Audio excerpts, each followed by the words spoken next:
I'm going to share with you a few ideas that have come from my work for the last 32 years in a social enterprise, the first social enterprise in the world dedicated to sustainable development. What is sustainable development? Very briefly, sustainable development is eradicating poverty and bringing back the health of the environment. Those are the two cornerstones, two legs on which all development becomes sustainable. So let me first start by saying the past 2 centuries, humanity has made incredible progress. The way we live, where we live, how we live, the mobility, the communications, the knowledge that we get, all of these are available to the average person in the street. 200 years ago, even the richest person in the world didn't have these. During these 2 centuries, we've made incredible progress. All our lives are better, more healthy, longer, and more fulfilled. But in the process, we have started to create huge amounts of trouble for our lives, our own lives, and for the life of our planet. We've got many, many different crises, species extinction, poverty, a variety of other things. But I'm going to talk to you about the most biggest issue right now, mainly because the world is treating it like that, which is climate change. The climate, as you all know, is changing rapidly. The temperatures of the earth are rising. The deserts of the world are growing. This graph shows natural disasters exploding in the last 110 years. This is an amazing phenomenon. And as you know, most of our species many of our species are under great threat, including the national animal. But we're losing 100 times as many species today than we do in the background rate. In fact, we're actually losing species faster than the time when the dinosaurs disappeared. So we have people now being displaced by a variety of environmental causes, including climate change. We have now also to understand what we've got to do about it. We all know that climate change is caused by greenhouse gases, mainly carbon dioxide, methane, and similar gases, which entrap the heat within the atmosphere. And these are caused by burning fossil fuels, mainly. There are many, many hard problems, but the belief that my organization started with 32 years ago is there are also many feasible solutions. And I'm going to be talking today about kinds of solutions. In this case, in the case of climate change, it means reducing the emission of carbon, which means many different things, which I will just come to. About a month ago, as you know, the governments of the world, 195 governments, most of them represented by the heads of state, their prime ministers, their presidents, came together in Paris, and they agreed that we would basically make commitments at the country level, which will all add up for the world to be kept below 1.5 degrees centigrade above pre-industrial eras. In other words, we cannot allow the world to get hotter than that without getting into catastrophic endgame for life. And most of the work, as you know, is taken on by governments and by businesses, and a large part of it has to be done by big organizations. And these organizations are different kinds, and they have different views. There are people in the north, the colors colored blue here, industrialized countries, which have caused the problem over the last 200 years, got the benefits of those massive use of energy, and say, well, you know, now we don't want to change our lifestyles. Why don't you in the south, the poor people, try and cut down on your use of energy? The people in the south, the ones colored in orange, say, we've got to improve the lives of our people. We have to use more energy.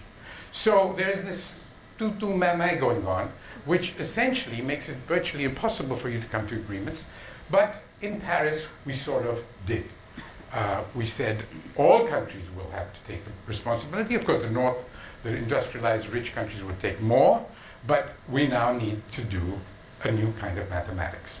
Now, the rest of what I'm going to talk about is solutions that people like my own organization, people like you in this audience and elsewhere, can actually do to help save the planet. Mitigating climate change needs a new mathematics, and I'm going to indulge you into a little bit of classroom work.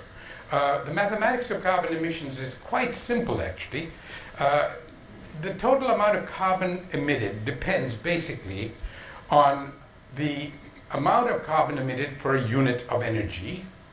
It also depends on the amount of energy emitted for a unit of service, which is like transport or heating or cooking, which is then multiplied again by the amount of service, this transport, cooking, or whatever, per person, per capita, and that is multiplied by the total population, and you get the total amount of carbon being sent out into the atmosphere.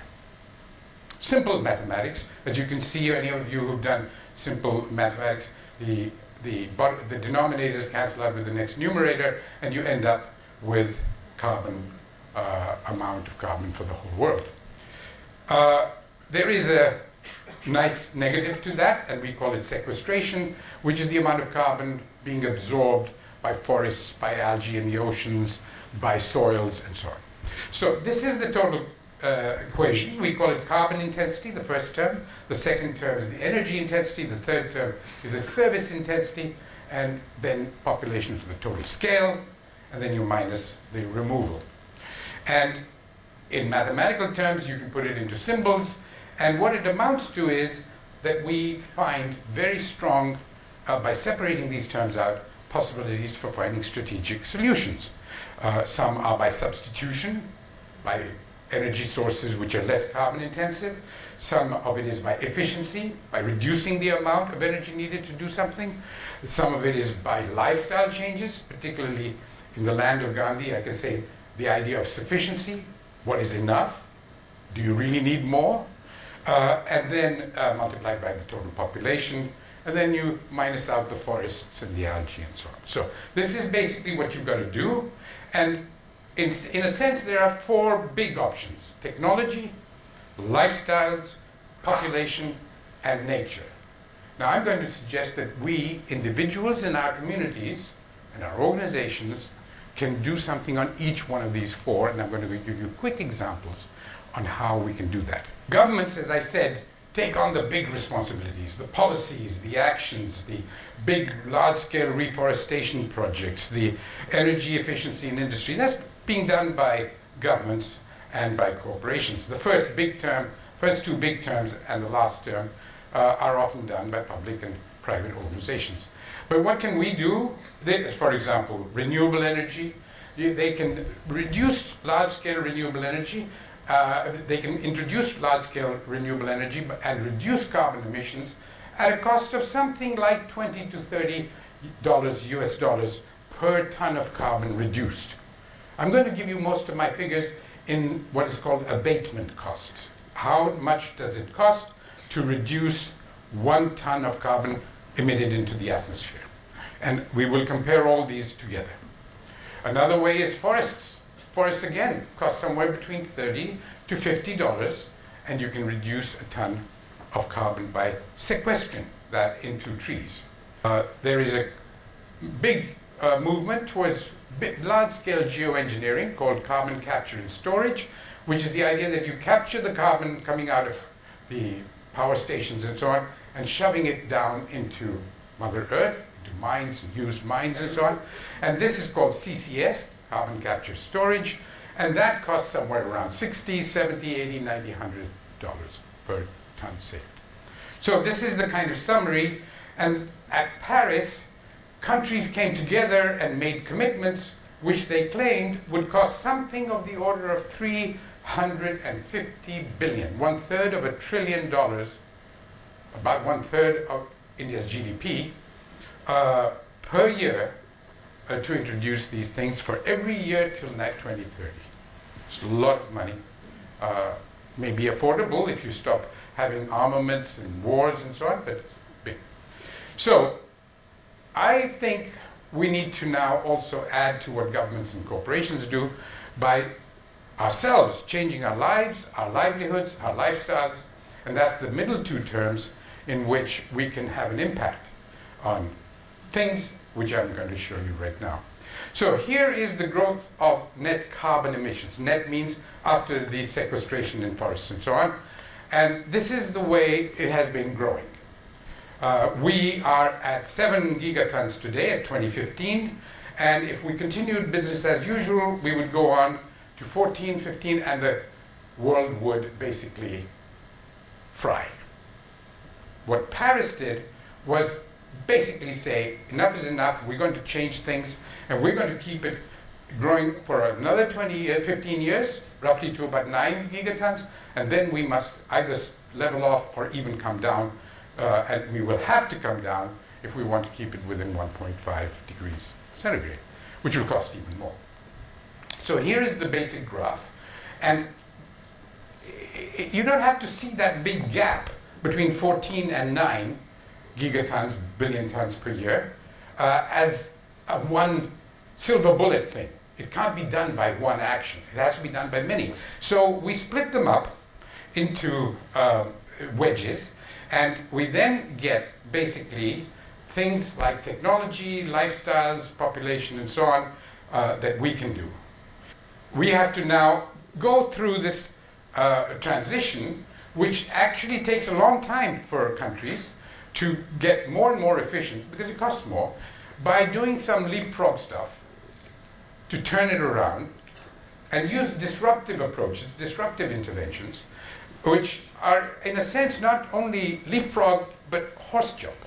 We have to go into a totally different way. The theme of our TED conference today, which is basically the metamorphosis that the Indian culture can introduce, is about the leapfrog and the horse jump. So let us look at these. These are different wedges that I put in there to show you that we can do different things which all add up. And here is one. This picture is the headquarters. The building is the headquarters of my organization in Delhi, in South Delhi, near IIT Delhi. This building has been made entirely out of industrial waste, recycled materials, fly ash from power stations, mud.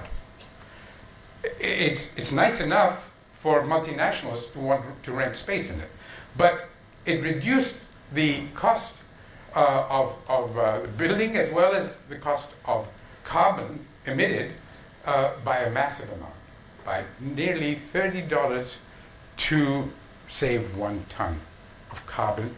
We saved money. We actually save money while saving carbon. We've developed a new cement called low carbon cement, which is competing, which will, I hope, compete one day with Portland and Pozzolana cement, which is made really out of mining wastes, which is cheap but better and much lower carbon. So here's a wedge. I've got a lifestyle wedge over there, which comes from this basic idea that we have a low-cost building. Now, you can do the same with agroforestry. Agroforestry for small farms, we call it Wadi. You can do planting trees and plants in such a way that the cost of saving a carbon is down to around $15 to $20 per ton. See, it's much cheaper for us to do things than for governments. So here you have natural capital and another wedge. So we're gradually coming down from 14 gigatons towards 9 by adding different kinds of things. Population. Let me give you an example of how our individual decisions can make a difference. If you plot the fertility, the number of children a woman has on the y-axis, and you plot GDP or Human Development Index on the x-axis, you see an incredible correlation. You see that? That correlation is 0.85. R squared 0.85. It's almost causal. The poor have a lot of children, the rich have very few. You know that from your own lives. Basically, if you look at this map, this is a very special kind of a map. The size of the country goes as big as the parameter it's describing. So this shows total births, and you will see the total births in India and China are much, much bigger, for example, than in the US or in Europe. So the country size represents basically that parameter. So let me show you a picture. This is the one for total births. And these two are for the girls not at school, and you see they're almost identical, and the illiterate women, almost identical. These are positively correlated. You got girls not in school or illiterate women, you got lots and lots of births. On the other hand, if you have higher women's income or you have higher female work managers, you get negative correlation. You see them much smaller. India is tiny because the women's income is very low here. So either you have positive correlation and deal with those issues, put girls in school, they take longer to get married, they have more aspirations, they have a desire to work, and that means fewer kids. You give women a chance to take charge of their lives, they will have fewer children. So basically on the basis of this, you can do an analysis, which we did. My organization has been doing a lot of work on this, and you can see that the jobs created, the empowerment, the factories, even government, panchayats, and so on, we lead to empowerment. Empowerment and jobs and livelihoods, which lead to a motivation for smaller families. You don't have to advertise contraception. Development is the best contraceptive. It happens on its own. So we made a model. My colleague and I did a system dynamics model, a very sophisticated one, as you can see all the equations. We basically were able to show that you could save carbon by livelihoods and for women and education for girls. In the case of education of girls, you saved 1 ton of carbon for $6 to $15. Much, much cheaper. In the case of jobs for women, livelihoods, you were able basically to save even better.